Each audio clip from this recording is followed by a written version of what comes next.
बिकरू कांड और विकास दुबे एनकाउंटर मामले की जांच के लिए सुप्रीम कोर्ट की ओर से बनाई गई 3 सदस्यीय न्यायिक आयोग की टीम कानपुर पहुंच चुकी है।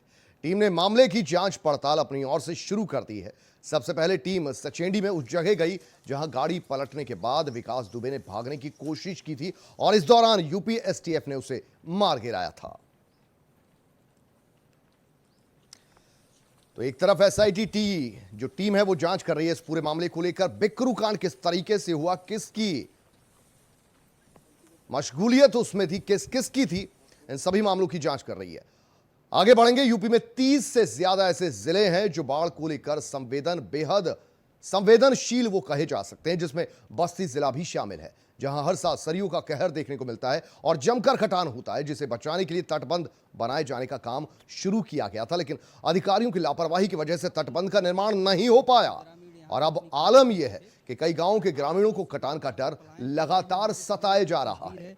जरा दिखाइए किस तरीके से पेड़ों को काटा जा रहा है। ये लोग अपने पेड़ काट के लकड़ियां उठा के ले जा रहे हैं। हम बस्ती जिले के खजांचीपुरवा में हैं, जहां पर सरयू नदी ने तबाही मचाई है और बाढ़ से आप देख सकते हैं कि इधर जो फसलें थी ये सब बर्बाद हो चुकी हैं और लोग यहां से पलायन कर चुके हैं, क्योंकि नदी की कटान से और बाढ़ के पानी से इतनी तबाही मचाई कि लोगों को अपने घर छोड़ के पलायन करना पड़ रहा है। आप देख सकते हैं ये बगल पूरा ये गांव बसा था, यहाँ बस्तियों में, झुग्गियों में और मकान बना के लोग रहते थे, लेकिन अब इनको बाढ़ की वजह से पलायन करना पड़ा है। और ये तमाम गांव के लोग हैं यहाँ जो हर साल बाढ़ को देखते हैं, बाढ़ की विभीषिका को देखते हैं, उससे होने वाले नुकसान को झेलते हैं।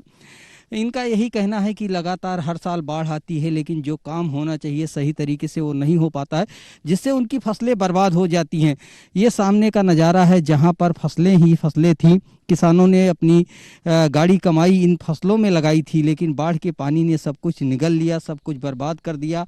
अब इनको सरकार की सहायता की ज़रूरत है, मदद की ज़रूरत है, लेकिन जिस तरीके से तटबंधों को बनाना था वो सारी चीज़ें नहीं हो पाती हैं। क्या कह रहे थे आप, क्या दिक्कत है? नदी भी अपनी कटान पर है साहब, और जिसके चलते जो है हमारा गांव तबाही में आने वाला है, बिल्कुल सामने है। और बंधे से हमारी नदी जो आज ये काट रही है 50 मीटर की दूरी पर है, अभी तक कोई कार्रवाई नहीं हुई है, जिसके चलते गांव हमारा तबाही में आने वाला है। कितना नुकसान हुआ होगा आसपास के एरिया का, जो नदी मैं देख रहा हूँ कटान कर रही है? करीब सब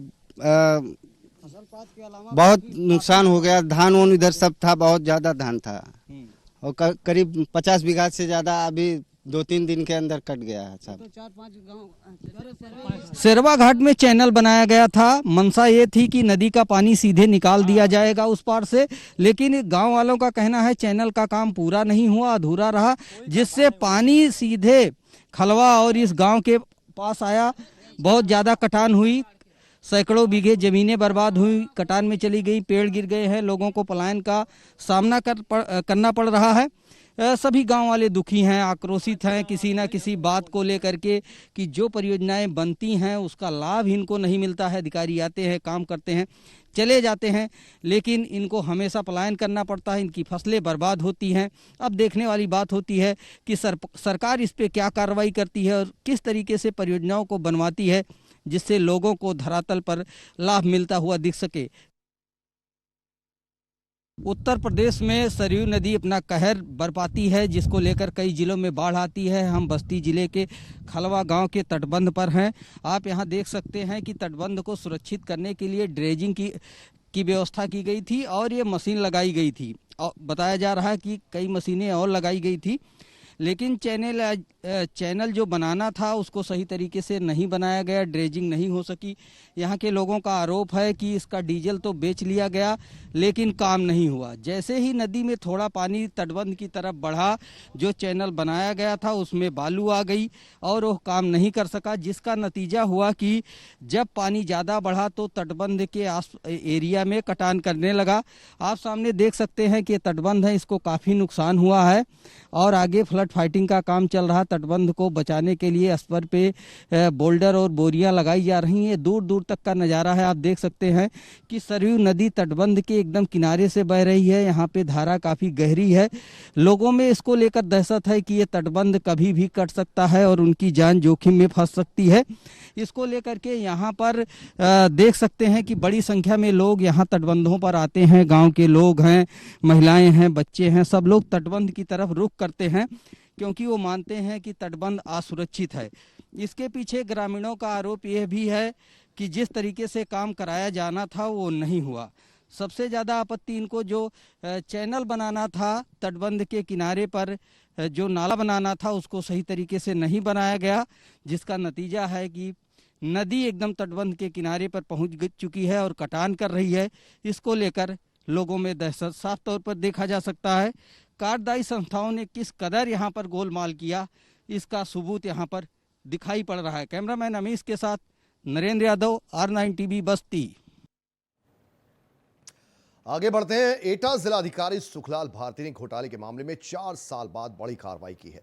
इस मामले में जब डीएम सुखलाल भारती ने रिकवरी कराए जाने की कार्रवाई के आदेश दिए, नगर पंचायत में 95 लाख रुपयों की घोटाला साल 2016 में पूर्व नगर पंचायत अध्यक्ष और अधिशासी अधिकारी ने मिलकर अंजाम दिया था। अधिकारियों ने पंचायत में विकास कार्यों के सामान की खरीद में 95 लाख का झोल किया है।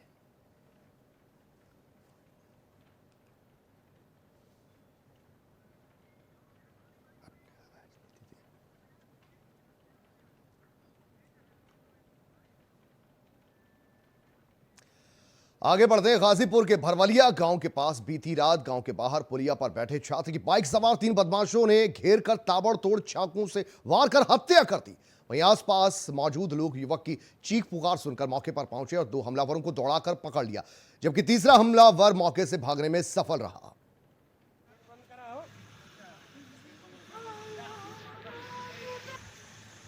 यहां एक सड़क पर बैठा था शख्स और 2 या 3 शख्स एक साथ आते हैं और चाकू से ताबड़तोड़ वार कर देते हैं उस शख्स पर, और चाकू से जो वार किया गया उससे उसकी जान भी चली गई। हालांकि यहां पर लोग जो थे वो चौकस थे पूरी तरह, और उन्होंने भागकर 2 हत्यारों को पकड़ भी लिया।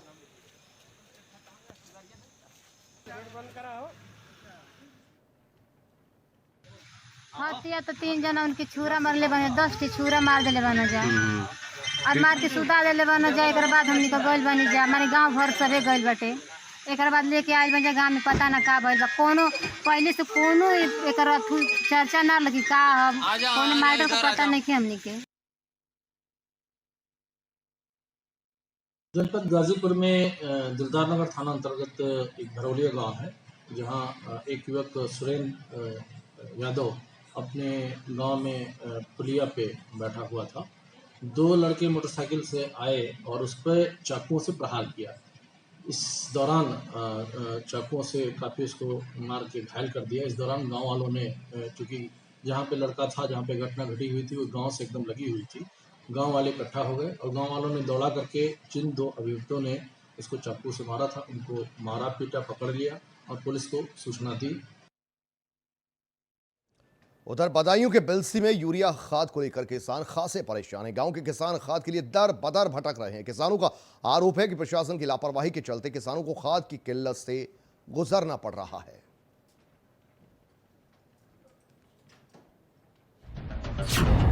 बदायूं के बिलसी कस्बे में पिछले कई दिनों से यूरिया खाद न आने के कारण किसान बेहद परेशान हैं।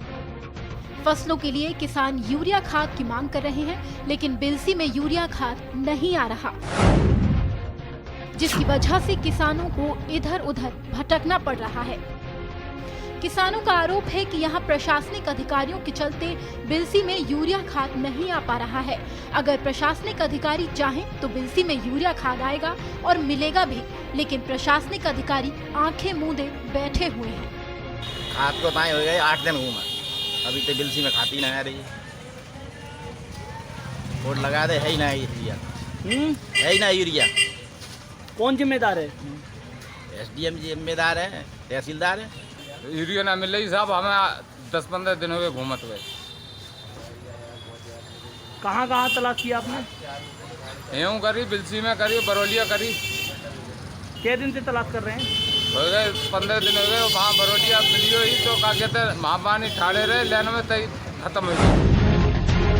हालांकि जिले में डीएम कुमार प्रशांत ने किसानों को यूरिया खाद मुहैया कराने के सख्त निर्देश दिए हैं।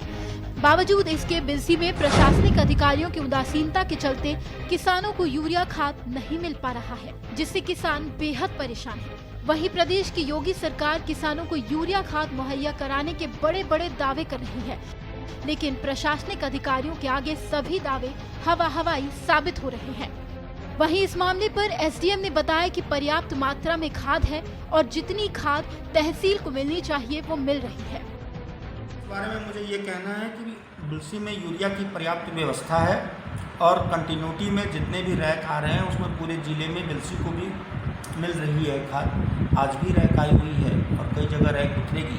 ये जरूर सत्य है कि कई दुकानदारों ने ये लिख रखा है कि हमारे वहाँ यूरिया खाद उपलब्ध नहीं है, परंतु बेसिकली उनको ये लिखना चाहिए था यूरिया किसान कृपया इंतज़ार करिए, यूरिया खाद आ रही है। जिले में किसानों की बाजरे और धान की फसल खाद की मांग कर रही है, लेकिन बिलसी में तो यूरिया खाद पिछले 15 दिनों से नहीं आया। ऐसे में किसान अपनी फसल को लेकर मुश्किल में पड़ गए हैं। Bureau report R9 TV Uttar Pradesh Uttarakhand. प्रदेश में अभी भी कई गांवों में मूलभूत सुविधाएं नहीं पहुंची हैं। ऐसा ही कुछ उदाहरण मथुरा का एक गांव है जहां ग्रामीण सालों से नारकीय जीवन जीने को मजबूर हैं। मथुरा के गांव मंडोरा में ग्रामीण सड़क न होने की वजह से बरसों से परेशानी झेल रहे हैं। इस गांव में पिछले 20 सालों से सड़क नहीं बनी है। गांव वालों की गुहार के बाद भी सड़क नहीं बनती। सुनिए क्या कुछ दर्द है इन गांव वालों का।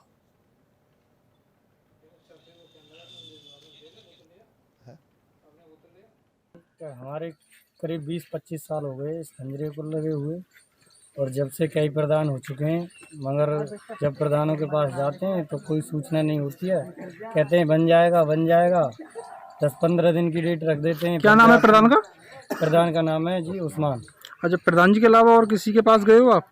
नहीं, और तो कहीं नहीं जाते हैं। ये आश्वासन दे देते हैं कि मतलब बन जाएगा, कुछ दिन में अभी बन जाएगा, 1 महीने बाद बनवा देंगे। कभी कहते हैं कि अकाउंट में पैसा नहीं है, कभी बोलते हैं कि खाता बंद है। लखीमपुर खीरी से बड़ी खबर है। विकलांग की पत्नी को दबंगों ने यहां सरेआम पीटा। दबंगों और महिला के बीच पहले हुआ था विवाद। महिला ने दबंगों के खिलाफ तहरीर भी दी थी और शिकायत करने पर दबंगों ने फिर महिला की पिटाई कर दी और पिटाई का ये वीडियो वायरल भी हो रहा है। नीमगांव थाना की घटना। लड़ाई पर जा रहे हो बिल्कुल नहीं।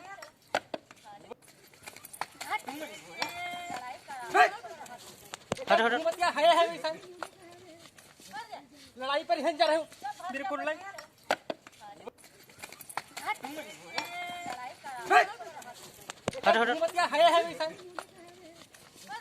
लड़ाई पर जा रहे हो बिल्कुल नहीं।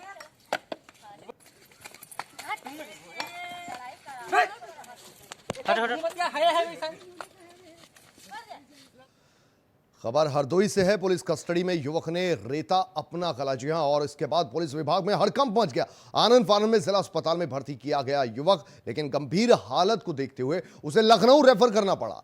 पूरे मामले पर पुलिस अब गोल मोल जवाब दे रही है। मारपीट के मामले में किया था युवक को गिरफ्तार। मल्लावा थाने का यह मामला।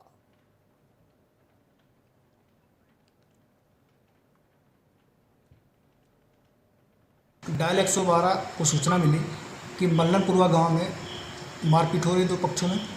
पुलिस वहां पर गई। वहां पर एक व्यक्ति दरोगा पुत्र मौजीलाल मिला जो कि शराब के नशे में था। थाना मल्लावा पर ला करके उसको रखा गया। आज दिन में उसने किसी बस से अपने गले में चोट मार ली है, जिस पे इलाज के लिए पुलिस द्वारा इसको डिस्ट्रिक्ट हॉस्पिटल हरदोई भेजा गया है।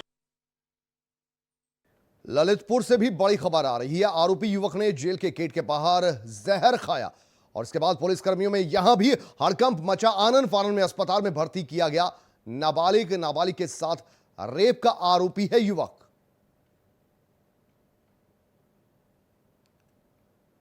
ये युवक जिसने थाने के बाहर जहर खा लिया, हालांकि नाबालिग के साथ दुष्कर्म का आरोपी है ये।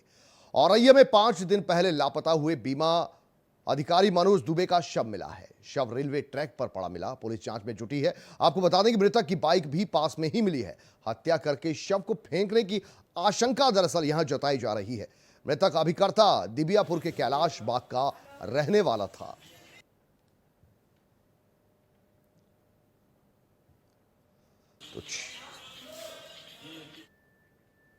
उधर रामपुर में इंडियन ऑयल के पेट्रोल पंप के स्वामी प्रवेश कुमार के घर जाते समय अज्ञात हमलावरों ने हत्या कर दी और शव को धान के खेत में फेंककर मृतक की मोटरसाइकिल लेकर फरार हो गए।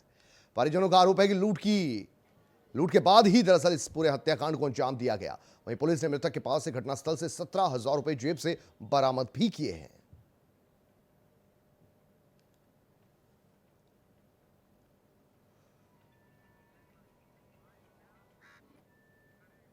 उधर यूपी के जिला बाराबंकी में प्रधानमंत्री आवास विकास योजना के तहत घर न मिलने की वजह से एक विधवा महिला को शौचालय बनाना पड़ा। अपना घर, जी हां, जिले के अधिकारियों के पास इस लापरवाही का कोई जवाब नहीं है। यह रिपोर्ट देखिए।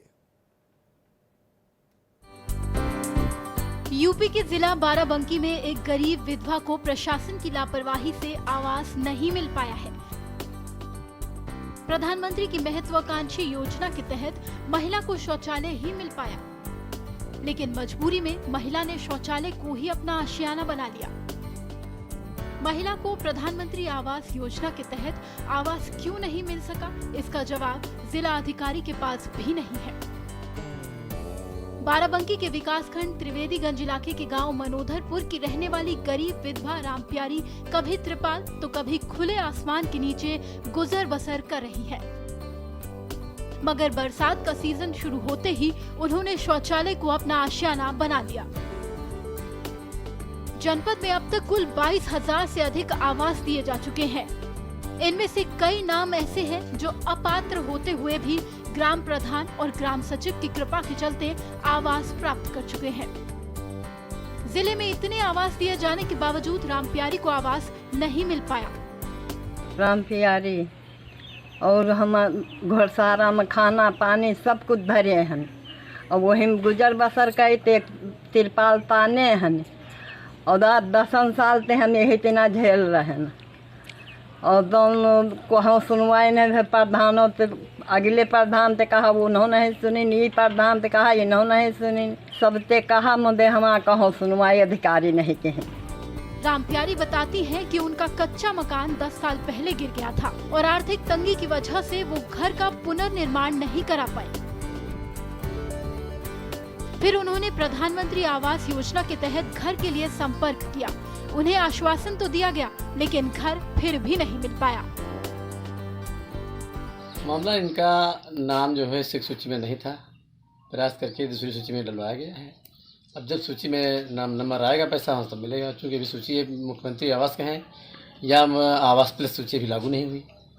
जब इसमें 17 नंबर पर नाम सूची में है, जैसे आएगा तो इनको आवास दिलवा दिया जाएगा। नहीं तो क्या अभी तक इनको पीएम आवास नहीं मिल पाया है? अब पीएम आवास के लिए चूँकि पहले से एक सूची लागू होती थी, उसका नाम सिख सूची था। सिख सूची में इनका नाम नहीं था, क्योंकि इनका नाम नहीं था इसलिए इनको मिल नहीं सकता था। जब दोबारा सर्वे हुआ मुख्यमंत्री आवास के नाम से या आवास प्लस के नाम से दोबारा सूची बनवाई गई, उसमें इनका नाम लिखवाया गया। इस मामले में जब स्थानीय ग्राम प्रधान से पूछा गया तो उन्होंने बताया कि रामप्यारी का नाम सूची में डलवाया तो गया था, वो पात्र भी थी, लेकिन उन्हें आवास क्यों नहीं मिल पाया, इसका जवाब किसी के पास नहीं है। लेकिन ग्राम प्रधान और जिला प्रशासन की लापरवाही का नुकसान रामप्यारी जैसे गरीबों को भरना पड़ रहा है। Bureau report, R9 TV, Uttar Pradesh, Uttarakhand. आगे बढ़ते हैं। अगर कुछ कर गुजरने का जज्बा हो तो हर मुश्किल आसान हो जाती। आजादी के 7 दशकों के बाद भी राजनीतिक दलों की बेरुखी के शिकार कई गांव हैं।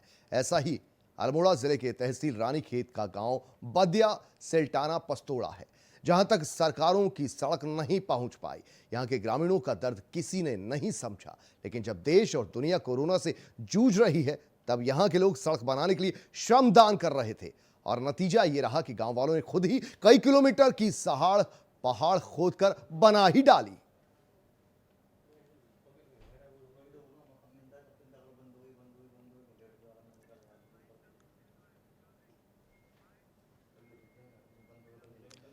चलिए इसी के साथ अपना गांव में फिलहाल के लिए इतना ही। आप बने रहिए R9 टीवी के साथ, सिर्फ खबर के लिए।